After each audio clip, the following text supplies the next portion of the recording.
তো আমি প্রথমেই আপনার কাছে যেটা জানতে চাই, আপনি আওয়ামী লীগের সর্বশেষ সরকারের তথ্য ও সম্প্রচার প্রতিমন্ত্রী হিসেবে দায়িত্ব পালন করেছেন। আপনি নিশ্চয়ই জেনে থাকবেন যে বাংলাদেশ সময় গতকালকে সচিবালয়ে সাংবাদিকদের প্রবেশের ক্ষেত্রে একটা নিষেধাজ্ঞা আরোপ করা হয়েছে। সাধারণত সচিবালয়ে প্রবেশের ক্ষেত্রে সাংবাদিকরা অ্যাক্রিডিটেশন কার্ড ব্যবহার করে থাকে তাদের প্রবেশের জন্য।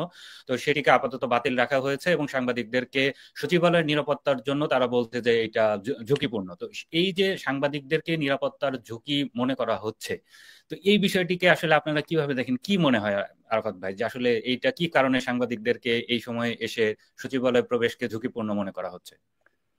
ধন্যবাদ আপনাকে তুষার।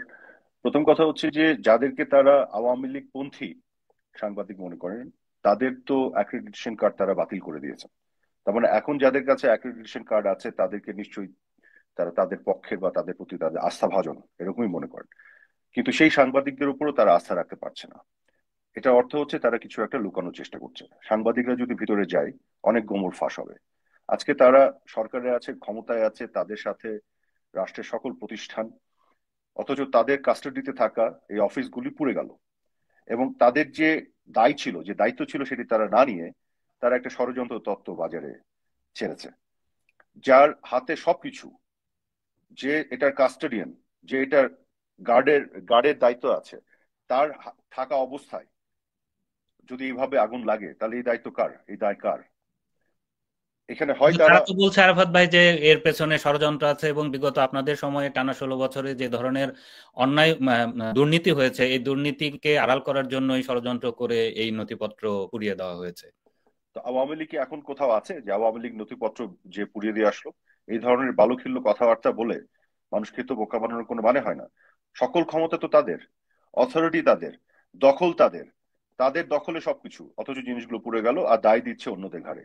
তো আমার কথা হলো যে এগুলো হয় কি, যে যখন নিজে দায় নিতে পারে না, নিজের কোনো যোগ্যতা স্বাক্ষর রাখতে পারে না, তাদের এখানে, যেহেতু তারা এখন এই এই অফিসগুলোর দায়িত্বে আছে, কাজে সেগুলোকে রক্ষা দেওয়া সুরক্ষা করার দায়িত্ব তাদের। আমি তো বরং, আপনি যেটি বললেন যে এই মন্ত্রণালয়ের দায়িত্বে ছিলাম, সেই মন্ত্রণালয়ের দায়িত্বে থাকা একজন প্রতিমন্ত্রী হিসেবে আমি তো মনে করি যে এটি সঠিক তদন্ত করে বের করা দরকার কারা আসলে এই কাজটি করেছে। কারণ এটি তো খুবই একটা নেক্কারজনক একটি ঘটনা। আপনি সরকারি দলিল কেন এভাবে পুড়ে যাবে? এখানে হয় তারা নিজেরাই জড়িত ছিল, অথবা তাদের এখানে এক ধরনের নেগলিজেন্সি ছিল এবং ফেইলিয়ার ছিল। এবং যেহেতু আগুন তারাও নেভাতে এখানে তো দায়িত্বে অনেক আছে, লম্বা তাদের এই সময় দায় নিতে লেগেছে। হবে। বরং আমরা তো শুনছি যে গত 4.5 মাসে তাদের বিরুদ্ধে যেসব দুর্নীতির অভিযোগ উঠছে, নিয়োগ বাণিজ্য, এই বাণিজ্য সেই বাণিজ্য, সেগুলো পুড়িয়ে দেওয়ার জন্য তারা করেছে কিনা। এখন এই ধরনের হাওয়ায় ওপর কথা তো না বলে, তারাও যেটা বলছে, তদন্ত করলো না, কিছু করলো না, আগুন লাগলো, সাথে সাথে একটা স্টেটমেন্ট দিয়ে বাজারে ছেড়ে দিল। তো এই ধরনের আচরণ, এগুলো ভালো না। আমি যেটা মনে করি যে এটা উচিত হবে সত্যিকার অর্থে ইম্পার্শিয়াল একটা তদন্ত করে জাতির সামনে হাজির করা, কেন কিভাবে হয়েছে। এবং যেহেতু তারা এখন ক্ষমতায়, তারা সরকারের দায়িত্বে আছে, তাদের অধীনে অফিস, তাদের সবকিছু, কাজে দায়ী তাদের ঘাড়েই বর্তায়। এবং তারা যদি এই অভিযোগ করে যে আমাদের কেউ ষড়যন্ত্র করেছে, সেটাও প্রমাণ করার দায়িত্ব তাদের। যতক্ষণ না করতে পারছে তার আগ পর্যন্ত তাদেরকে কিন্তু এই দায় নিতে হবে। যেমন কথা হলো, এই যে এই ধরনের পাল্টাপাল্টি করার প্রয়োজন নেই। তারা তারা ক্ষমতায় আছে, তাদের হাতে সবকিছু, তারা এটা প্রমাণ করে দিক তদন্ত করে। কিন্তু বলছে যে আওয়ামী লীগ আমলের আমলারাই এখনো সচিবালয়ের নেতৃত্বে আছে, তারাই আওয়ামী লীগের সঙ্গে যোগ সাজস করে এগুলো ঘটিয়েছে কিনা। আর তাহলে তারা ক্ষমতা ছেড়ে দেখ, তারা যদি দেশ চালাতে না পারে। এসব এসব কথা বলতে লাভ নাই। আওয়ামী লীগের আমলে বিভিন্ন বিষয় নিয়ে তাদের কত অভিযোগ, অথচ এই আমলে তো শেয়ার মার্কেটে ধস দেখলাম আমরা, হাজার হাজার কোটি টাকা চলে গেল। এই আমলে তো আমরা দ্রব্যমূল্যের ঊর্ধ্বগতি আরো বেড়ে যাচ্ছে। তো এখনো চাঁদাবাজি সিন্ডিকেট আছে, তারা যেটা বলতো যে চাঁদাবাজি সিন্ডিকেট, এটা আটকাতে পারছে না। এই আমলে এখনো বিভিন্ন প্রকল্পের ব্যয় তারা বৃদ্ধি করে যাচ্ছে, হাজার হাজার কোটি টাকা বৃদ্ধি করছে। তো যেগুলো নিয়ে আওয়ামী লীগ আমলে আমাদেরকে তারা দোষ দিত, তার সবকিছু তো হচ্ছে এবং করে যাচ্ছে, এবং আরো 10 গুণ বেশি করে হচ্ছে। তারা বলতো যে আইনের শাসন বলে কিছু ছিল না, এখন আছে। এই ডিএমপি কমিশনারই তো বলছে যে বিভিন্ন জনের নামে মিথ্যা মামলাতে চাঁদাবাজি চলছে, এটাকে আইনের শাসন বলে? তারা গণমাধ্যমের স্বাধীনতার কথা বলতো, এখন গণমাধ্যমে ঢুকে মাস্তানি করে আহ চাকরিচ্যুত করছে সাংবাদিকদের, অ্যাক্রেডিটেশন কার্ড বাতিল করছে, এখন যাদের অ্যাক্রেডিটেশন কার্ড আছে তাদেরকেও প্রবেশ নিষিদ্ধ করছে কিন্তু সেক্রেটারিয়েটের বলা মধ্যে। তো হয় যে তো এই আওয়ামী লীগের আমলে কোনো কোনো মাধ্যম কোনো কথা বলতে পারেনি, নিউজ করতে পারেনি, আপনারা গণমাধ্যমে ব্যাপক নিয়ন্ত্রণ প্রতিষ্ঠা করেছিলেন। এখন করতে পারছে? এখন করতে পারছে? আওয়ামী লীগের আমলে তো সারাক্ষণ আওয়ামী লীগের বিরুদ্ধে সমালোচনা হয়েছে গণমাধ্যমে, এটা তো আপনারাই দেখেছেন। এবং কিছু কিছু টক শো ছিল, কিছু কিছু টেলিভিশন ছিল, তো সারাক্ষণ আওয়ামী লীগের বিরুদ্ধেই কথা বলতো।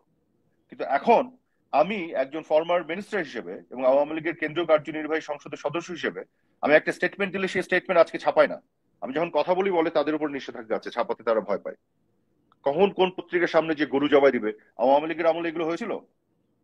তো এখন কথা হচ্ছে যে আমরা ধরেন স্টেটমেন্ট বাদ দেন ছাপানো, আমাদের একটা বক্তব্য নেওয়া আপনার প্রকাশ করা তো দূরের কথা, আমরা ছোট একটা যদি প্রতিবাদ মিছিল করি দ্রব্যমূল্যের ঊর্ধ্বগতি এবং আইন শৃঙ্খলা অবনতি এগুলো নিয়ে, আমরা একটা ব্যানার ছাপাতে পারি না?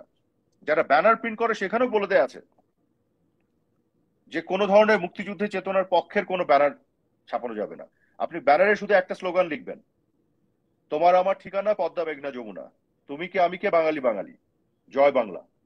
এই স্লোগানটা মুক্তিযুদ্ধের স্লোগান, এটা লিখে আপনি ছাপাতে যান, পরীক্ষা করে দেখুন ঢাকা শহরে কোনো ব্যানার যারা ছাপায় প্রিন্ট করে কেউ করবে না। তো আজকে এই ধরনের অঘোষিত না, ঘোষণা দিয়েই তারা এইসব নিষেধাজ্ঞা দিয়ে রেখেছে। মানে ফ্যাসিজমের এবং স্বৈরাচারের চূড়ান্ত জায়গায় তারা চলে গেছে। যে বিষয় নিয়ে এইসব, এই যে হিউম্যান রাইটস ডিফেন্ডাররা আজকে তো প্রফেসর ইউনূসের ক্যাবিনেটে আছে, যার হিউম্যান রাইটস নিয়ে কত তাদের কথাবার্তা কান্নাকাটি, আজকে যে প্রতি পদে পদে আজকে যে প্রতি পদে পদে মানবাধিকার লঙ্ঘন হচ্ছে কোনো বিচার ছাড়া, অন্যায়ভাবে শিক্ষক, আপনার সাংস্কৃতিক কর্মী, লেখক, রাজনীতিবিদ সবাইকে, শাহরিয়ার কবিরকে ধরে রেখে দিয়েছে এবং আমি খবর পেয়েছি যে তাকে নাকি ফ্লোরের মধ্যে শুয়ে থাকতে হয়। ফর্মার জাস্টিস শামসুদ্দিন চৌধুরী মানিক ফ্লোরের মধ্যে রেখে দিয়েছে যেন তারা ওখানে ঠান্ডায় নিউমোনিয়া হয়ে মারা যায়। আপনাদের আমলেও তো বলা হয় যে আয়না ঘর করা হয়েছিল, সেখানে অনেককে বন্দি করে মানবেতর জীবনযাপন করতে হয়েছে তাদের। তো সেই আয়না ঘরের তারা ইনভেস্টিগেট করে বের করুক, বিএনপির কোন নেতাটা আয়না ঘর থেকে বের হয়ে এসে একটু দেখান, আপনি একটু দেখান কোন লেখক, সাহিত্যিক, কবি, প্রফেসর মোহাম্মদ জাফর ইকবালের মতন একজন মানুষ বা আওয়ামী লীগের বড় বড় নেতারা যারা এরকম, বিএনপির কোন নেতাটা আয়না ঘর থেকে বের হয়েছে? এবং সেই আয়না ঘরের বা এই যে এনফোর্স ডিসঅ্যাপিয়ারেন্স এর যে আপনার কমিশন করলো, সেই কমিশনের হেড এমন একটা লোককে বানাতে হলো যে হচ্ছে একজন জঙ্গির মামা শ্বশুর, এবং তারা যোগ সাজস করে এখন আর্মিতে যারা একবারে সর্বোচ্চ পর্যায়ে বিভিন্ন সময় দেশের জন্য সার্ভ করেছে তাদেরকে এখন ইমপ্লিকেট করার চেষ্টা করছে। তো এরকম একটা কমিশনের চেয়ারম্যান বানাতে হলো কেন, যদি সত্যিকার অর্থে নিরপেক্ষভাবে তারা এই তদন্তগুলি করতে চাইতো, তাই না? তা আমার কথা হচ্ছে যে আমাদের সময় অনেক কিছু হয়েছে যেগুলো তারা বলে, তো তারা তো বলেই তো আমরা তো খারাপ ছিলাম, তো তারা আবার ভালো না কেন? এটার উত্তরটা দেন, তারা আরো 10 গুণ খারাপ কেন?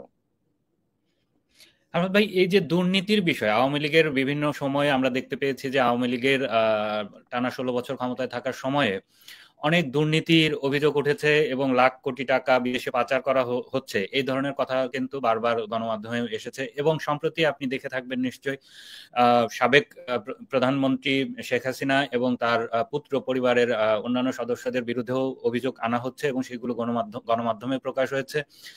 $300 মিলিয়ন প্রধানমন্ত্রীর পুত্র সজীব ওয়াজেদ জয় মার্কিন যুক্তরাষ্ট্রে পাচার করেছেন, এরকম একটি অভিযোগ তদন্ত করছে এফবিআই, এরকম কিন্তু অভিযোগের কথা শোনা যাচ্ছে।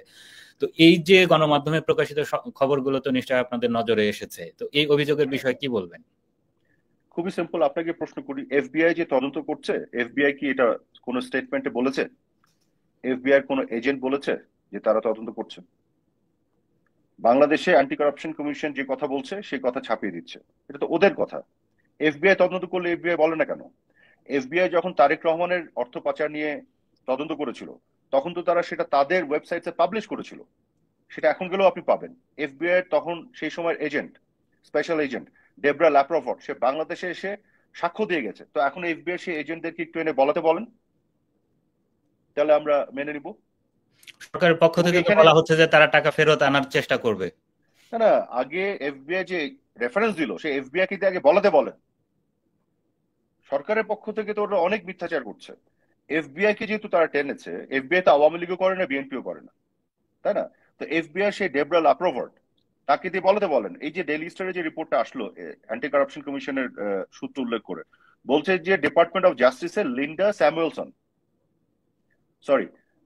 স্যামুয়েলস, সে হচ্ছে একজন senior trial attorney department of জাস্টিসের। সে নাকি আপনার এফবিআই এই যে স্পেশাল এজেন্ট ডেবরা লাপ্রভটকে ইয়ে করে, কমিউনিকেট করে, কন্ট্যাক্ট করে এবং সেখান থেকে উঠে আসে $300 মিলিয়ন বাংলাদেশ থেকে লন্ডার্ড হয়ে আমেরিকার বিভিন্ন ব্যাংকে গেছে।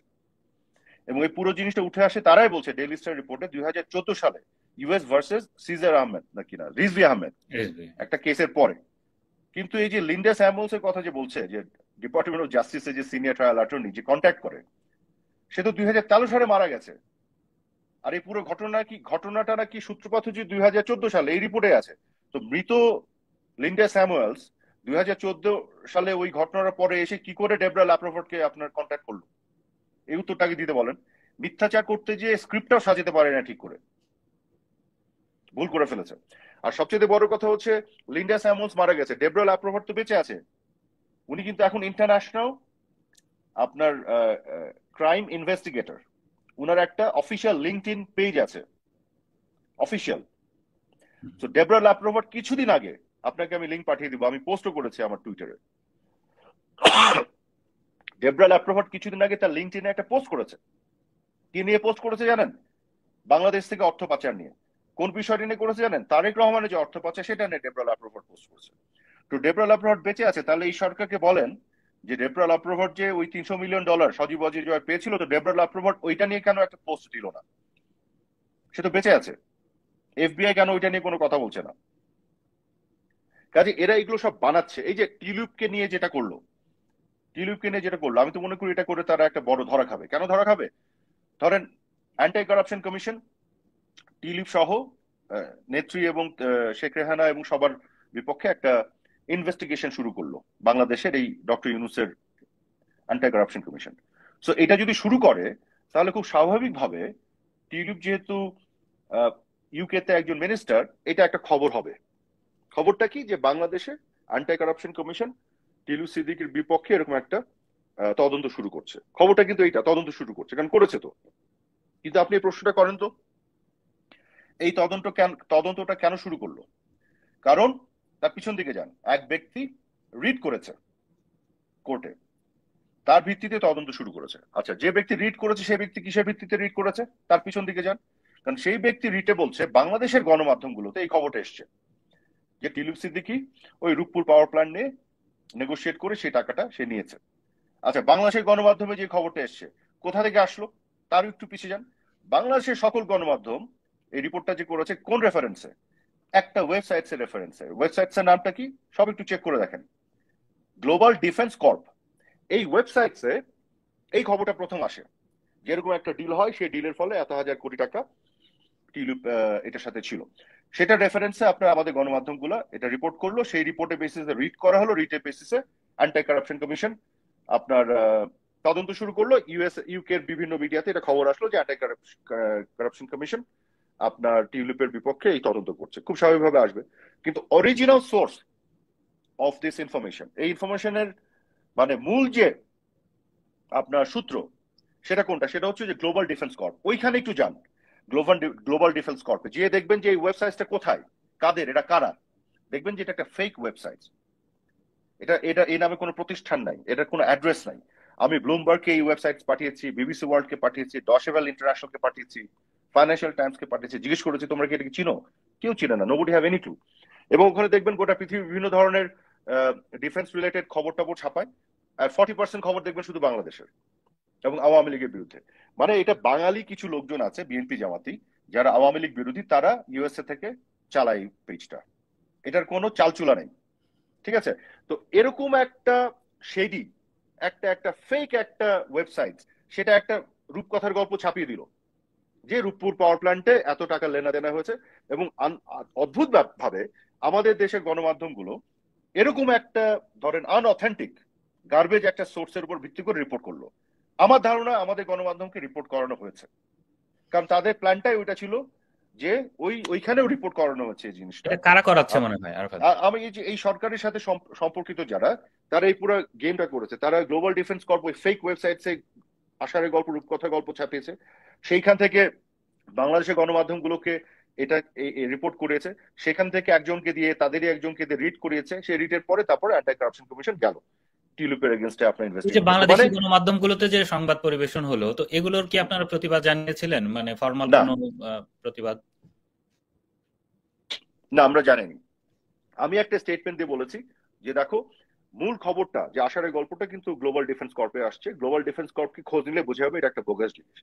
তাহলে কিন্তু এটার আর কোনো সুযোগই থাকে না এটা নিয়ে ফার্দার কথা বলার। কিন্তু তারা এই পুরো গ্যামারটা তৈরি করেছে যে ওইখান থেকে গ্লোবাল ডিফেন্স কর্প থেকে বাংলাদেশের গণমাধ্যম, সেখান থেকে রিড করানো, সেখান থেকে অ্যান্টি কারাপশন কমিশন। তো আমি মনে করি এখানে একটু তারা ভুল করে ফেলেছে। ভুল কি করেছে জানেন? যেহেতু টিউলিপকে এখানে জড়িয়ে ফেলেছে, তো টিউলিপ তো ইউকের মন্ত্রী, তো এখন ইউকের গভর্নমেন্ট তো এটা ডেফিনেটলি দেখবে। এখন ওরা দেখতে গিয়ে যখন বুঝে ফেলবে যে কত বড় ফলস একটা জিনিস, কত বড় বোগাস একটা জিনিস, তখন এই ইউনুস গভর্নমেন্টের আর তাদের যে অধীনে যত কমিশন বানিয়েছে, হোয়াইট পেপার পাবলিশ করে অ্যান্টি কারাপশন কমিশন, এদের আর কোনো কথাই আর কেউ বিশ্বাস করবে না ইন্টারন্যাশনালি, যখন এটা পরিষ্কার হয়ে যাবে। আজকে যে এরা বলছে যে জয় এবং নেত্রীর কথা বলছে যে $300 মিলিয়ন লন্ডার হয়েছে এবং এফবিআই রেফারেন্স দিচ্ছে, এখানে তো এরাই ধরা খেয়ে যাবে। ডেবরা ল্যাপ্রোভাটের কথা বলছে, আপনার লিন্ডা স্যামুলসের কথা বলছে। লিন্ডা স্যামুলস এটা তো ধরা খেলোই, সে মারা গেছে 2013-তে। আর এই ঘটনার সূত্রপাত 2014 থেকে। তারপরে ডেবরা ল্যাপ্রোভাটকে কন্ট্যাক্ট করেছে লিন্ডা স্যামুলস, মানে পরকাল থেকে কন্ট্যাক্ট করেছে। মানে কত বড় বোগাস এই সব কথাবার্তা তারা বলছে। আমার কথা হলো কি, দুর্নীতির বিষয় যদি সত্যিকার অর্থে আপনারা বাংলাদেশে বা একটা সমাজে দুর্নীতির বিপক্ষে দাঁড়াতে চান, তাহলে সত্যের উপরে দাঁড়াতে হবে, সঠিক তথ্যের উপরে দাঁড়াতে হবে।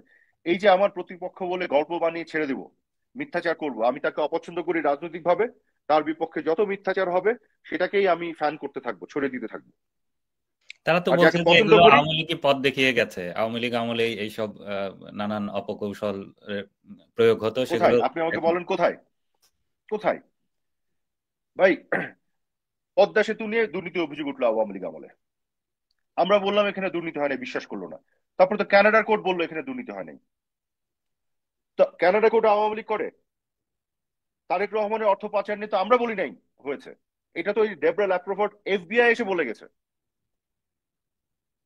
আর আমাদের এগেনস্টে যত অভিযোগ এদের, আর ওই যে গ্লোবাল ডিফেন্স কর্পের মতন ফেক ওয়েবসাইট যার কোনো চাল চুলা নাই, ওই কয়েকজন বাঙালিকে দিয়ে এটার চাল, এটা কোনো অ্যাড্রেস নাই। আপনি গ্লোবাল ডিফেন্স কর্প যেখানে অরিজিনাল এই আষাঢ়ে রূপকথার গল্প লিখেছিল, সেটা একটু খোঁজ নেন। আপনি তো সাংবাদিক, আপনি বিশ্বের অন্যান্য গণমাধ্যমের কাছে খোঁজ নেন না যে এটা কি, এটার কোনো অস্তিত্ব আছে কিনা। তো এর ফেক জিনিস যা এরা করছে, আমরা তো ফেক কিছু করি না, আমরা যেটা জেনুইন ছিল সেটাই করেছি। ডেবরা ল্যাপ্রোভোট এই কিছুদিন আগে তার লিঙ্কডইনে, অফিসিয়াল লিঙ্কডইনে পোস্ট দিল যে বাংলাদেশে কোনো রুল অফ ল নাই ইউনুসের আন্ডারে। কেন নাই? কারণ তারেক রহমানকে তারা ছেড়ে দিয়েছে।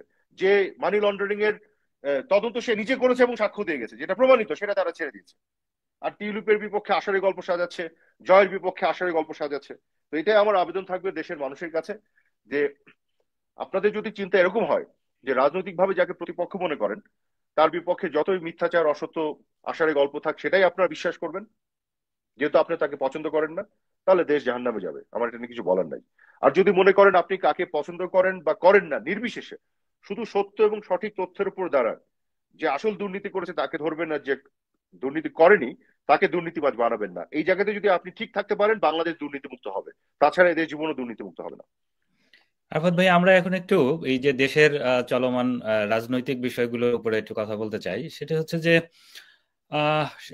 মানে সারা দেশে মানে অন্তর্বর্তী সরকার যেটা এখন দেশ চালাচ্ছে, তাদের নানা ব্যর্থতা নিয়ে দেশের মানুষের মধ্যে কিন্তু এক ধরনের আলোচনা আছে। বিশেষ করে খেটে খাওয়া মানুষ, তাদের দ্রব্যমূল্যের ঊর্ধ্বগতি, এগুলো নিয়েও ক্ষোভ আছে। প্রতিদিন খুন, ধর্ষণ, এই ধরনের ঘটনাগুলো ঘটায় আইন শৃঙ্খলা পরিস্থিতির একটা অবনতি খেয়াল করা যাচ্ছে। এবং আপনি দেখবেন যে সম্প্রতি ডিএমপি কমিশনারও স্বীকার করেছেন যে আসলে ছিনতাই সহ অন্যান্য আইন অপরাধমূলক কর্মকাণ্ড বেড়ে গেছে। তো এই যে পরিস্থিতি, এমন একটি পরিস্থিতি মধ্যেও যেখানে সরকারের উপরে মানুষের ক্ষোভ আছে এবং মানুষ মনে করছে যে এই সরকারের সফল হওয়ার সম্ভাবনা একদমই নাই, সেরকম একটি পরিস্থিতির মধ্যেও দল হিসেবে আওয়ামী লীগ মাঠে নামতে পারছে না। তো কেন আপনারা মাঠে নামতে পারছেন না? এটা উত্তর আপনি দেন। যারাই আওয়ামী লীগের মাঠে আছে তাদেরকে তো বিভিন্ন হত্যা মামলা দিয়ে, মিথ্যা মামলা দিয়ে জেলের মধ্যে করে দিচ্ছে। এবং গোটা বাংলাদেশে আওয়ামী লীগের প্রত্যেকটি জেলা, উপজেলা, ইউনিয়ন পর্যায় পর্যন্ত, থানা, ওয়ার্ড পর্যায় পর্যন্ত অফিসগুলি সব ভেঙে লুটতরাজ করে নিয়ে গেছে। আওয়ামী লীগের সকল নেতাদের বাসা লুটতরাজ করা হয়েছে। এবং কোনো ছোটখাটো প্রোগ্রাম যদি দেওয়া হয়, এই যে 10ই নভেম্বর শহীদ নূর হোসেন দিবস, এটা এখানে একটা সাধারণ প্রোগ্রাম ছিল, সেখানে কি আচরণটা করা হলো এবং রাষ্ট্রীয়ভাবে ঘোষণা দেওয়া হলো যে আওয়ামী লীগকে প্রোগ্রাম করতে দেওয়া হবে না। সরকারিভাবে ঘোষণা দেওয়া হলো, এবং জঙ্গিরা, ওদের জঙ্গি সদস্যরা কিন্তু ফেসবুকে ও তাদের কুড়াল আড়িয়ে ধার দেওয়া শুরু করলো, আওয়ামী লীগকে জবাই করবে। তো এই বাস্তবতায় একটু সমস্যা হচ্ছে, এটা সাময়িক। কিন্তু আওয়ামী লীগের যে শক্তি, এটা জনমানুষের শক্তি, এবং মানুষ কিন্তু এখন পরিষ্কার হয়ে গেছে যে আওয়ামী লীগের আমলে এরা যেসব অভিযোগ করতো, আজকে যখন এলপিজির দাম বাড়াচ্ছে, বিদ্যুতের দাম বাড়াচ্ছে, গ্যাসের দাম বাড়াচ্ছে, তখন কিন্তু আর সিপিডি কথা বলে না। খেয়াল করেন, আজকে যখন দুর্নীতি হচ্ছে তখন কথা বলে না। যখন আপনার বড় বড় প্রকল্পের ব্যয় বৃদ্ধি করছে, সময় বৃদ্ধি করছে, তখন আর হেডলাইন করছে না কিন্তু এদের পোষা মিডিয়াগুলা। খেয়াল করে দেখেন, শেয়ার বাজারে হাজার হাজার কোটি টাকা চলে গেল, তো এখন কে নিয়ে গেল? তো ওই সবকিছু তো হচ্ছে, আপনি দ্রব্যমূল্য তো কমাতেই পারলেন, আরো বেড়ে গেল। তো আওয়ামী লীগকে দোষ দিচ্ছিলেন, আওয়ামী লীগের সিন্ডিকেটেড এরা এগুলো করছিল, তো এখন কে করছে? আওয়ামী লীগের আমলে তো অন্তত আইন শৃঙ্খলার একটা নিরাপত্তা ছিল মানুষের, এখন তো মানুষের নিরাপত্তাও নাই। যে কোনো কাউকে একটা ট্যাগ দিয়ে মার্ডার কেস দিয়ে দিচ্ছে। গণমাধ্যমের যারা আপনাদের বন্ধুরা যারা, তাদের সাথে নিশ্চয়ই আপনি কথা বলেন, কথা বলে দেখেন তারা কেমন আছে। তারা অনেকে আফসোস করেন। হ্যাঁ, বাংলাদেশের বাস্তবতায় আমরা যখন ক্ষমতায় ছিলাম, আমরা যে সবকিছু শুদ্ধভাবে করেছি এটা আমি দাবি করবো না। আমাদের ভুল ভ্রান্তি ব্যর্থতা ছিল, অবশ্যই ছিল। এগুলো নিয়ে আমরা এখনো ভাবি, চিন্তা করি সামনে আরো কিভাবে ভালো কিছু করা যায়। কিন্তু যারা আমাদেরকে উঠতে বসতে লেকচার দিত, নসিহত দিত, গণতন্ত্র কাকে বলে শেখাতো, গণমাধ্যমের স্বাধীনতা কাকে বলে শেখাতো, মানবাধিকার কাকে বলে শেখাতো, আপনার আইনের শাসন কাকে বলে শেখাতো, তাদের আজকে কি অবস্থা? তারা আজকে এগুলো কিছু দিতে পেরেছে দেশের জনগণকে? এদেশের জনগণ এটা বিচার করুক, দেখুক, বুঝুক। আরফাত ভাই, এই যে আপনি যে প্রতিকূল অবস্থার কথা বললেন, এই বিদ্যমান বাস্তবতা তো আছেই। তো আওয়ামী লীগের কি মাঠে নামতে না পারার শুধু এটাই কারণ, নাকি দল হিসেবে সাংগঠনিক ভাবেও আওয়ামী লীগের মধ্যে দুর্বলতা ভর করেছে, বা আওয়ামী লীগ আগের মতো সেই সাংগঠনিক শক্তিশালী জায়গায় নাই? আপনারা কি মনে করেন? মূল কারণ যেটা আমি বলেছি সেটাই। আজকে আমরা একটা ছোট্ট প্রোগ্রাম যদি নেই, ধরেন একটা প্রোগ্রাম করবো, এখানে কিছু না, 100-150 জন লোক হবে, প্রতিবাদ করবে। কি নিয়ে প্রতিবাদ করবে? দ্রব্যমূল্যের ঊর্ধ্বগতি। কি নিয়ে প্রতিবাদ করবে? মুক্তিযোদ্ধাদের অপমান। কি নিয়ে প্রতিবাদ করবে? এই যে জননিরাপত্তা দিতে সরকারের ব্যর্থতা। একেবারে জনগণের ইস্যু নিয়ে প্রতিবাদ করবে, তাই তো? এবং সেখানে আওয়ামী লীগেরও কোনো স্লোগান দিবে না। তারা দিবে তোমার আমার ঠিকানা পদ্মা মেঘনা যমুনা, এই স্লোগান দিবে। তারা দিবে তুমি কে আমি কে বাঙালি বাঙালি, এই স্লোগান, 71-এর স্লোগান দিবে। তারা দিবে মুক্তিযুদ্ধের হাতিয়ার গর্জে ওঠো আর একবার, জয় বাংলা, এই স্লোগান দিবে। এবং সেই ব্যানারে বঙ্গবন্ধু কন্যা জননেত্রী শেখ হাসিনারও ছবি থাকবে না, শুধু বঙ্গবন্ধুর ছবি থাকবে, জাতির জনকের ছবি, মুক্তিযুদ্ধের অবিসংবাদিত নেতা ছবি থাকবে। সেই ব্যানারটা আজকে আপনি একটু প্রিন্ট করে আমাকে দেখায় দেন বাংলাদেশে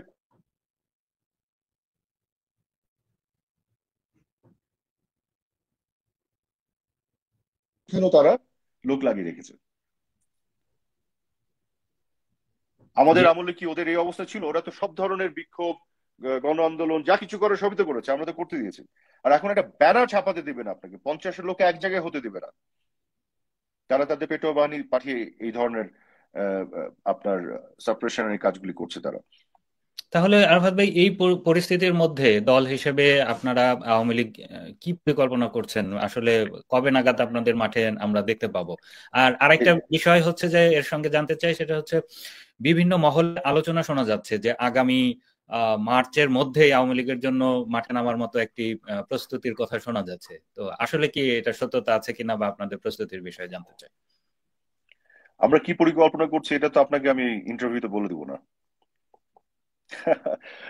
না, আমি এটা জাস্ট আপনার সাথে একটু লাইটার নোটে বলছি। না, অবশ্যই পরিকল্পনা আছে, এবং বিভিন্ন বিষয় নিয়ে প্রস্তুতিও আছে। আমাদের সবকিছু কিন্তু জনগণকে ঘিরে, বাংলাদেশকে ঘিরে, বাংলাদেশের ভবিষ্যৎকে ঘিরে। এবং সেগুলো নিশ্চয়ই আওয়ামী লীগের সভানেত্রী জননেত্রী শেখ হাসিনা, দলের নেতা এবং বিভিন্ন পর্যায়ের কর্মীদের সাথে উনি আলোচনা করছেন। এবং তার ভিত্তিতে সেই সিদ্ধান্তগুলি নেওয়া হবে। সামনে তো ভাই নির্বাচনের বিষয়ে অনেক আলোচনা শোনা যাচ্ছে। নির্বাচন কবে হবে, কিভাবে হবে, এগুলো নিয়ে তো সরকারের দিক থেকে একটি প্রবণতা খেয়াল করা যাচ্ছে। তারা বারবার উপদেষ্টারা বলার চেষ্টা করছে যে আগে সংস্কার। তো সংস্কারের তো আসলে শেষ নেই, বা সংস্কারের কোনো নির্দিষ্ট সময়েও তারা বলছে না, কিন্তু তারা যেটা বলার চেষ্টা করছে যে আগে সংস্কার, এরপরে তারা নির্বাচনের দিকে যাবে। তো আসলে আওয়ামী লীগ নির্বাচন নিয়ে কি ভাবছে, বা নির্বাচন এলে আওয়ামী লীগের অংশগ্রহণ নিয়ে আপনাদের মধ্যে কি ধরনের আলোচনা আছে? শুনুন, সংস্কার নিয়ে কিন্তু তারা বলেছে, একটা সময় দিয়েছিল কিন্তু, যে 3 মাসের মধ্যে সংস্কার কমিশনগুলি রিপোর্ট দিবে। রিপোর্ট দেওয়ার পরে তারা বিভিন্ন স্টেক হোল্ডারদের সাথে কথা বলবে, এবং সেগুলো বললে ধরেন আরো 2-3 মাস লাগবে ম্যাক্সিমাম। তো 6 মাস গেল। তারপরে আপনার নির্বাচনে কিছু প্রস্তুতির ব্যাপার আছে। কাজে আসলে আপনার 1 থেকে 1.5 বছরের মধ্যে নির্বাচন দেওয়ার যায়, এটা যদি মানে এই সরকার ইন্টারিম গভর্নমেন্ট চায়, এটা সম্ভব। তবে এখন তো একটা নতুন বাস্তবতা তৈরি হয়েছে, পঞ্চদশ সংশোধনী তো আবার তারা সর্বোচ্চ আদালতের মাধ্যমে এটাকে আবার বদলে ফেলেছে, যার ফলে ওই আগের সেই তত্ত্বাবধায়ক সরকার চলে এসছে। যেহেতু আগে তত্ত্বাবধায়ক সরকার চলে এসছে, কাজে এখন সামনে যে নির্বাচন হবে সেই নির্বাচনে 3 মাস আগে কিন্তু সংবিধান অনুযায়ী, এই মুহূর্তে যে সংবিধান যেভাবে আছে সেই অনুযায়ী তত্ত্বাবধায়ক সরকার আসতে হবে এবং ওই ফরম্যাটে আসতে হবে। অর্থাৎ মানে সুপ্রিম কোর্টের সর্বশেষ রিটায়ার্ড চিফ জাস্টিস যিনি, উনি কিন্তু তত্ত্বাবধায়ক সরকারের প্রধান হতে হবে। আর সংবিধান এখন কিন্তু এইভাবে আছে। আর এই সবচেয়ে বড় সংবিধান কথা, কি থাকবে মনে হয়? তারা তো সংবিধান নতুন করে লেখার আলাপও আছে তাদের মধ্যে। এই সংবিধান তো থাকতেই হবে, নতুন করে যদি লিখেও রাখে ওইটা শুধু কাগজের টুকরা ছাড়া ওইটার কোনো ভ্যালু নাই তো। কারণ ইলেকশন হতে হবে, ইলেকশনের পরে যে সংসদ হবে, সেই সংসদ যখন যে সংবিধান গ্রহণ করবে সেটাই হবে 2/3 মেজরিটি। তার আগ পর্যন্ত, নির্বাচনের আগে তো সংবিধান লিখে সেই সংবিধানকে আপনার বলবৎ করার কোনো সুযোগ নাই। নির্বাচনের পরে সেটা সম্ভব। তো এখন তারা যে যদি সংবিধান লেখে, সেটা তৈরি করে কাগজ, এটার কোনো ভ্যালু নাই। রিয়েল সংবিধান যেটা আমাদের আছে সেটাই সংবিধান। এবং সেই সংবিধান এই মুহূর্তে যেটা বলে, সর্বোচ্চ আদালতের রায়ের পরে তত্ত্বাবধায়ক সরকার আছে। তখন তারা আওয়ামী লীগকে দোষ দেয় যে আওয়ামী লীগ তত্ত্বাবধায়ক সরকার সরিয়ে দিয়েছিল, দিয়ে নির্বাচন করেছে। তো আওয়ামী লীগের 2008-এর ডিসেম্বরে যে নির্বাচন হয়েছিল, যে নির্বাচন নিয়ে তো কোনো বিতর্ক নাই, সেই নির্বাচনে নির্বাচিত সংসদ কিন্তু তত্ত্বাবধায়ক সরকার সাংবিধানিক ভাবেই সরিয়েছিল। তত্ত্বাবধায়ক সরকার চলে যাওয়ার পর আওয়ামী লীগের অধীনে নির্বাচন হয়েছিল। সেটা নিয়ে তাদের যদি সমালোচনা থাকে, তাহলে আজকে সর্বোচ্চ আদালতের রায় যদি তত্ত্বাবধায়ক সরকার আবার ফিরে আসে, তত্ত্বাবধায়ক সরকার সংবিধানে রেখে তত্ত্বাবধায়ক সরকারকে বাইপাস করে তো আর নির্বাচন করা যাবে না, তাহলে তো এটা আরো বড় অন্যায় হবে, তাই না? হুম। আমরা তো তত্ত্বাবধায়ক সরকারকে সংবিধান থেকে সরিয়েছিলাম, সাংবিধানিক প্রক্রিয়ায় সরিয়েছিলাম, সাংবিধানিক প্রক্রিয়াতে এবং সংসদের প্রক্রিয়ার মাধ্যমে। এবং ওই সংসদ নিয়ে তো বিতর্ক ছিল না। আমি ধরে নিলাম ঠিক আছে, আপনি 2014 সালে 18 সালের নির্বাচনের পর সংসদ নিয়ে বিতর্ক করবেন, কিন্তু 2008 সালের নির্বাচিত যে সংসদ, সেই সংসদ তো লেজিটিমেটলি তত্ত্বাবধায়ক সরকার সরিয়েছিল সংবিধান থেকে, সাংবিধানিক প্রক্রিয়ার মধ্য দিয়ে। এটা চলে যাওয়ার পরে আমরা তত্ত্বাবধায়ক সরকারের বাইরে দলীয় সরকারের অধীনে নির্বাচন করলাম। কিন্তু এখন তো তত্ত্বাবধায়ক সরকার ফিরে এসছে, এটাকে সংবিধান রেখে আপনি এটাকে অবজ্ঞা করে নির্বাচন করবেন গায়ের জোর, তাহলে তো এটা আরো অনেক বড় মানে অপরাধের জায়গায় চলে যায়। আর এই সরকার যে ইন্টারিম গভর্নমেন্ট, তারা তো তত্ত্বাবধায়ক সরকার না, তারা তো অন্তর্বর্তীকালীন সরকার। এখন তারা আবার আহ, তাদের রাজনৈতিক দলও তৈরি করবে।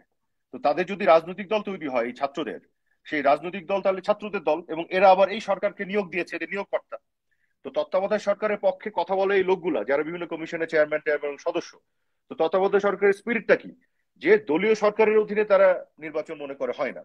তো তাহলে যে দলীয় সরকারের অধীনে তো নির্বাচন হয়ে যাবে যদি ইন্টারিম গভর্নমেন্টের অধীনে নির্বাচন হয়, কারণ তাদের তো তখন দল আছে, কিন্তু তাই তারা না? বলছে যে তাদেরকে এই যে আওয়ামী লীগের যে অপশাসন দুঃশাসন এর বিরুদ্ধে জনগণ তাদেরকে ম্যান্ডেট দিয়েছে, ফলে তারাই এখন আসলে জনগণের প্রতিনিধি। ফলে তারা তো রাজনৈতিক দল করুক আর সরকার চালাক, সেগুলোতে তো দেশের মানুষের সমর্থন আছে। কতদিনের জন্য ম্যান্ডেট দিয়েছে জনগণ? এটা তো চলবে। বলেন। মানে মানে সারা জীবনের জন্য জনগণ জনগণ তো ম্যান্ডেট দিয়েছে? জনগণ তো মেয়াদ বেঁধে দেয়নি। তার মানে জনগণ সারা জীবনের জন্য ম্যান্ডেট দেয়নি। যদি ধরেও নেই ম্যান্ডেট দিয়েছে বিপ্লবের মাধ্যমে, তারা যেটা বলে, হ্যাঁ, তারা অন্তর্বর্তীকালীন সরকার করেছে, কিন্তু কতদিনের জন্য দিয়েছে এই ম্যান্ডেট তো তারা জানে না। তার মানে একটা নির্বাচন হতে হবে। তার মানে যে নির্বাচন যখন হবে তখন জনগণ আবার নতুন ভাবে ম্যান্ডেট দিবে, তাই তো? তো সেই নির্বাচনটা আপনি কিভাবে করবেন? আপনি দল গঠন করবেন, কিংস পার্টি, আপনার দল ক্ষমতায়, আপনি সেই দল নির্বাচন করবেন, তাহলে আপনি তো এটারই বিরুদ্ধে এতদিন কথা বলে এসেছেন, দলীয় সরকারের অধীনে নির্বাচন করা যাবে না। আবার আপনি কি করেছেন? সর্বোচ্চ আদালতের রায়ে তত্ত্বাবধায়ক সরকারের সেই ফরম্যাটটাকে আপনি সংবিধানে ফিরিয়ে এনেছেন। তার মানে হচ্ছে যে আপনি একটা চূড়ান্ত লেভেলের দ্বিচারিতা এবং হিপোক্রেসির সাক্ষ্য রেখে যাচ্ছেন, দিনের পর দিন, মাসের পর মাস, যা যা বলেছেন ঠিক তার উল্টা কাজগুলি করছেন আপনি। হ্যাঁ, তবে এই যে দল গঠনের কথা বলা হচ্ছে, তো তারা তো বলে যে দেশের মানুষ তাদের সঙ্গে। তো এই ছাত্ররা যদি দল গঠন করে, সেই দলকে নির্বাচনে আপনারা মোকাবেলা করতে পারবেন? দেখুন, দল গঠন নিয়ে আমার কোনো আপত্তি নাই, কিন্তু আমার ব্যক্তিগত প্রশ্ন, যে কোনো আহ, সংগঠিত হয়ে বাংলাদেশের জনগণের বা ছাত্রদের বা যে কোনো কমিউনিটি বা যে কোনো পেশার মানুষের দল গঠনের অধিকার আছে তো। এটা তো অসাংবিধানিক না, বেআইনি না। আমার কথা হলো যে কেউ দল গঠন করতে পারে, কোনো সমস্যা নেই। দল গঠন করুক, নির্বাচনে আসুক, ভালো কথা তো, এটা গণতান্ত্রিক প্রক্রিয়াতেই তো এটা হবে, তাতে আমার কোনো সমস্যা নেই তো। আমার কথা হলো আপনি দল গঠন করবেন, যারা দল গঠন করছেন তারাই আবার সরকারকে নিয়োগ দিয়েছেন। আপনার নিয়োগপ্রাপ্ত সরকারের অধীনে আপনি দল গঠন করে আপনি ওই আপনার অধীনে নির্বাচনে আপনি ইলেকশন করবেন। তাহলে যে তত্ত্বাবধায়ক সরকারের যে স্পিরিটটা, সেটাকে তো আপনি ভাঙছেন, এবং যেটার পক্ষে এতদিন আপনি কথা বলেছেন, আমাদের সমালোচনা করেছেন, তাই না? আমার আমার প্রশ্ন দল গঠন নিয়ে না, দল গঠন করুক, দল গঠন করলে ভালো, দল গঠন করে রাজনীতির ময়দানে সরাসরি আসলে এটা ভালো। বিভিন্ন এনজিও চালিয়ে, এনজিও থেকে হুট করে সরকারে এসে ক্ষমতায় এসে বিভিন্ন লেকচার দেওয়াচ্ছে। দল গঠন করলে হবে কি, বাংলাদেশের তৃণমূলের রাজনীতির যে কঠিন বাস্তবতা, সেটার একটা উপলব্ধি সবারই ঘটবে। কত ধানে কত চাল, এটা বোঝা যায় তখন। রাজনীতির কঠিন বাস্তবতা থেকে অনেক দূরে দাঁড়িয়ে থেকে ওই দুই চারটা এনজিওর অফিস চালে বড় বড় লেকচার দেওয়া যায়, কিন্তু রিয়েল রিয়েল ওয়ার্ল্ডে এসে আসতে গেলে ওইখানে থেকে তখন বোঝা যাবে যে বিষয়গুলি আসলে কতটা কঠিন। তো সেই আওয়ামী লীগ কঠিন তো বাস্তবতায় আসুক আওয়ামী লীগ সবাই, আমি চাই। আওয়ামী লীগ তো 1949 সালে প্রতিষ্ঠিত পুরনো একটি ঐতিহ্যবাহী দল। তো এই যে দল আওয়ামী লীগ কিন্তু এদেশের পাকিস্তান আমল থেকে শুরু করে পরবর্তী বাংলাদেশ স্বাধীন বাংলাদেশে বিভিন্ন গণতান্ত্রিক আন্দোলনে আওয়ামী লীগ সামনে থেকে নেতৃত্ব দিয়েছে। তো মানুষের একটা সমর্থন বরাবরই আওয়ামী লীগের উপরে ছিল। কিন্তু এবার এই প্রথম 2024 সালে এসে আমরা দেখলাম যে একটি বিপুল জনগোষ্ঠী আওয়ামী লীগের বিরুদ্ধে মাঠে নেমে গেল। তো এই যে এত বছর পরে, প্রতিষ্ঠার 75 বছর পরে এই প্রথমবারের মতো আওয়ামী লীগ এই যে একটা জনগণের মুখোমুখি হয়ে গেল। আওয়ামী লীগ কিন্তু সামরিক সরকারের বিরুদ্ধে লড়েছে, পাকিস্তানি শাসকদের বিরুদ্ধে লড়েছে, মুক্তিযুদ্ধের নেতৃত্ব দিয়েছে, কিন্তু জনগণের মুখোমুখি কখনো হতে হয়নি। এই পরিস্থিতি কেন তৈরি হলো? দেখুন, এখানে যেটা হয়েছে, এখানে তো একটা বিষয় মানতে হবে যে আমাদের তো কিছু ভুল ভ্রান্তি ব্যর্থতা অবশ্যই ছিল। হ্যাঁ, এবং আমরা একটা ষড়যন্ত্র খপ্পরে পড়ে গিয়েছিলাম। 16 জুলাই থেকে 5ই আগস্ট পর্যন্ত যে ক্যাজুয়ালিটি গুলি হয়েছে, যে ঘটনাগুলি ঘটেছে, এখানে তো ধরেন জঙ্গিদের জেল থেকে বের করে এখানে ইনভলভ করা হয়েছে, সন্ত্রাস, সহিংসতা, ধ্বংসযজ্ঞ চালানো হয়েছে, কিন্তু এর মধ্য দিয়ে আবার অনেকগুলি মৃত্যু ঘটেছে। তো সাধারণ মানুষের মধ্যেও আসলে এক ধরনের ক্রিয়া প্রতিক্রিয়া শুরু হয়েছিল। তো এখানে আমাদেরও কিছু ভুল ভ্রান্তি ব্যর্থতা ছিল, আমরা মানুষকে বুঝাতে সক্ষম হইনি যেটা একটা ষড়যন্ত্রের কারণে হচ্ছে, আমাদের বিপক্ষে মানুষের মন বিষিয়ে দেওয়ার জন্য এই কাজগুলি করা হচ্ছে। হুম। এবং সাধারণ মানুষও বুঝতে পারে নাই যে আসলে আন্দোলনে তারা হয়তো একভাবে তাদের পার্টিসিপেশন, আওয়ামী লীগের ব্যাপারে তাদের একটা কনফিউশনও তৈরি হয়েছিল, কিন্তু তারাও হয়তো বুঝতে পারেনি এখানে কিভাবে জঙ্গিরাও ঢুকে পড়েছে, এই ধ্বংসযজ্ঞগুলি চালাচ্ছে। And, তো এখানে এটা একটা কমপ্লিকেটেড একটা সিচুয়েশন তৈরি হয়ে গেছিল। হ্যাঁ, কিন্তু আমার কথা হলো যে এই বিষয়গুলো এখন আস্তে আস্তে পরিষ্কার হচ্ছে। আজকে ওরাই কিন্তু বলছে যে তাদের কথিত বিপ্লব সফল হতো না তারা যদি মেট্রো রেল না জ্বালিয়ে দিত, তারা যদি বিটিভি না পুড়িয়ে দিত, তারা যদি আপনার সেতু ভবন না জ্বালিয়ে দিত, তারা যদি পুলিশকে হত্যা না করতো, থানা আক্রমণ না করতো। তারা আজকে প্রমাণ দিচ্ছে তো যে তারা এই কাজগুলি করেছিল। যে তো এগুলো জনগণের কাছে সশস্ত্র পরিষ্কার হচ্ছে। আমি, বিপ্লবেরও প্রস্তুতি ছিল তারা বলছে। তার মানে তাদের হাতে অস্ত্র ছিল তাহলে। এবং আপনি দেখেছেন যে ব্রিগেডিয়ার সাখাওয়াত হোসেন সাহেব, উনি কিন্তু একটা কথা বলে বিপদে পড়ে গিয়েছিলেন। উনি কিন্তু বলেছিলেন 7.62 এটা সিভিলিয়ানদের হাতে থাকার কথা না। সিভিলিয়ানদের হাতে কি করে গেল, তার বক্তব্য খেয়াল করে দেখেন। উনি আনসারদের সাথে দেখা করতে গিয়ে কথা বলেছিলেন, এবং ওনার বক্তব্যে কিন্তু স্পষ্ট আছে যে আনসাররা কিন্তু তারা তাদের জায়গায় ছিল, কিন্তু তাদের ওইখানে গেট পর্যন্ত যে আনসারদের দিকে গুলি করা হয়েছিল 7.62 দিয়ে। তো এটা কারা করেছিল? ল এনফোর্সমেন্ট এজেন্সি বা আইন শৃঙ্খলা বাহিনীর উপর গুলি কারা করছিল? কারা তাদেরকে মেরেছে? ওই জঙ্গিরাই তো। ওই আন্দোলনের সাথে সম্পৃক্ত তৃতীয় পক্ষ যাদের কথা আমি বলতাম, সেই অংশটাই তো এই কাজটা করেছে। তো ব্রিগেডিয়ার সাক্ষর সাহেবের কথায় তো এটা বেরোয় আসছে, পরিষ্কার হয়ে যাচ্ছে। এগুলো তদন্ত হলে আস্তে আস্তে সঠিক তথ্য যখন মানুষের সামনে পরিষ্কার হবে, তখন মানুষ সত্যটা বুঝতে পারবে। এবং আপনি তারপরে আপনি দেখেন, জি, নির্বাচন হোক, মানুষ কাকে চায়, মানুষের উপরে ছেড়ে দিতে চাই আমি। এই যে আপনি উপদেষ্টা এম শাখাওয়াত হোসেনের কথা বলছিলেন, উনি কিন্তু গতকালকে আরেকটি বিষয়ে বলেছেন যে 5 আগস্টের পরে আমরা দেখেছিলাম যে প্রধানমন্ত্রীর উপদেষ্টা সালমান এফ রহমান এবং আইনমন্ত্রী আনিসুল হককে একটা লঞ্চ থেকে গ্রেপ্তার করা হয়েছে, এবং তখন বলা হয়েছিল যে তারা দুইজনে ভারত পালিয়ে যাচ্ছিলেন। এবং আমরা দেখেছি যে সালমান এফ রহমানকে যখন মিডিয়ার সামনে হাজির করা হয়, তখন তিনি তো আসলে দাড়ি রাখতেন, বড় দাড়ি ছিল, ওনাকে ক্লিন শেভ করে আনা হয় এবং বলা হয় তার মানে এই যে আর সংস্কারের সরকার, জি। যারা সংস্কার করবে, নতুন বাংলাদেশ করবে, নতুন বাংলাদেশের এই হচ্ছে বাস্তবতা। নতুন বাংলাদেশে এই বাস্তবতা, এটা নিয়ে তো আর বেশি কিছু বলার নাই। তারা একটা নাটক সাজিয়েছে। তো এদের হাত দিয়ে ডন শোজ দ্য ডে, ভোরবেলা দেখে বোঝা যায় বাকি দিনটা কেমন যাবে। তো এই তো হচ্ছে এদের বাস্তবতা। এখন সাকাল সাহেব ভুল করে না কি কারণে এসব সত্যগুলি মাঝে মধ্যে বলে ফেলেন, একবার বিপদে পড়েছেন, এখন আবার কোন বিপদে পড়বেন আল্লাহ জানে। তো আরো সত্য বের হবে এরকম, যে এই তথ্য মন্ত্রণালয় অফিসে যে যে আগুনটা লাগলো, এগুলো কেন লেগেছে, কারা লাগিয়েছে, কি কারণে করেছে, এগুলো আস্তে আস্তে বের হবে। হুম। আফাত ভাই, আমরা প্রায় শেষ পর্যায়ে চলে এসেছি। তো যাবার আগে আহ, একটা বিষয় খুব আলোচিত এবং আমার কাছে বারবারই প্রশ্ন আসে, এবং আপনি প্রথম যেদিন লাইভে এসেছিলেন আমাদের সঙ্গে ইউটিউব এবং ফেসবুকে অসংখ্য শতাধিক প্রশ্ন আসে এই এই বিষয়টিতে, যে আসলে আপনি দেশে আছেন কিনা, বা আপনাকে গ্রেপ্তার করা হয়েছিল কিনা, বা আপনি আহ, কোথায় আছেন। তো আপনি আপনার নিরাপত্তা বিঘ্নিত না করে যদি এই প্রসঙ্গে আসলে আপনি 5 আগস্টে ঢাকায় ছিলেন কিনা বা এখন আছেন কিনা, এই সব বিষয়ে যদি কোনো মানে কিছু যদি বলার থাকে আর কি। 5 আগস্টে তো অবশ্যই ঢাকায় আমি ছিলাম। 5 আগস্টে আমি ঢাকায় ছিলাম এবং পুরো দিনই ঢাকায় ছিলাম, ঢাকার মধ্যে ছিলাম। তারপর ঢাকার বাইরে কোথায় গেছি কি গেছি এগুলো আপনাকে নিশ্চয়ই এখন আপাতত আমি বলবো না। এক আর দ্বিতীয় আরেকটি কি জানি বললেন, গ্রেফতারে যেটা, ওইটাও তো একটা জি। নাটক ছিল। আচ্ছা। কারণ তারা যখন বলছে যে আমাকে গ্রেফতার করেছে, আমি লাইভে দেখছি টিভিতে যে ডিবি অফিসের সামনে প্রচুর পুলিশ, সামনে অনেকগুলি আপনার টেলিভিশন ক্যামেরার সামনে দাঁড়িয়ে দাঁড়িয়ে মানে আপনার যে কি বলে কমেন্টারি করছে যে আমি ডিবি অফিসের ভিতরে আছি, আমি এইভাবে পড়ে যাচ্ছে। আমি নিজেও তখন বসে বসে টিভিতে লাইভ দেখছি। হ্যাঁ, কাজে এইসব নাটক তো অনেক করছে তারা, এগুলো নিয়েও বিভিন্ন ধরনের গুজব বাজারে ছেড়েছে, এগুলো আসলে সত্য নয়। তবে এই মুহূর্তে আমি এতটুকুই বলতে পারি, আমি সেফ আছি, সিকিউর আছি। কারণ হচ্ছে কি, আমি একটা জিনিস আপনাকে বলি যে আপনার মানে যখন পরিস্থিতি এমন তৈরি করলো তারা যে পুরো জঙ্গিদের ছেড়ে দিল, আমরা যারা অসাম্প্রদায়িক রাজনীতি করেছে, মুক্তিযুদ্ধের চেতনার রাজনীতি করেছে, আমাদের জন্য একটা ঝুঁকির পরিবেশ তৈরি করা হয়েছিল জঙ্গিদের ছেড়ে দিয়ে, এবং জঙ্গিদের তো আমরা সবসময় টার্গেট ছিলাম। সেই বাস্তবতায় আমাদেরকে অবশ্যই নিজেদের সেফটির জন্য নিজেদেরকে নিরাপদ জায়গায় নিতে হয়েছে। কারণ আমরা তো ধরেন, এটা তো বীরত্ব দেখানোর বিষয় না যে আপনি বোকার মতন জীবন দিবেন, তাই না? তো আপনার কি করতে হবে সেই সময়, আপনার নিজেকে সেফ সিকিউর করতে হবে, নিজেদের আশেপাশে যারা আছে দলের নেতা কর্মী যতটা পারা যায় তাদের নিরাপত্তা নিশ্চিত করা, এবং পরে নিজেরা রিঅর্গানাইজড হয়ে আবার এই লড়াইয়ে ফিরে আসা। সেটাই তো হচ্ছে আমি মনে করি যে বুদ্ধিমানের কাজ। তা আমরা সেই প্রক্রিয়ার মধ্য দিয়ে আছি। জি। আফাত ভাই, আপনাকে অনেক ধন্যবাদ আমাদেরকে সময় দেওয়ার জন্য। নিশ্চয়ই আগামীতে আবার অন্য কোনো বিষয় নিয়ে আপনার সঙ্গে আমরা আবারও এই অনুষ্ঠানে দর্শকদের মুখোমুখি হব। সে পর্যন্ত ভালো থাকুন। প্রিয় দর্শক, এতক্ষণ যারা আমাদের ধন্যবাদ। সঙ্গে ছিলেন এবং পরবর্তীতে যারা দেখবেন, সবাইকেই ধন্যবাদ জানাচ্ছি। আজকের মতো আয়োজন এখানেই শেষ করছি। সবাই ভালো থাকুন।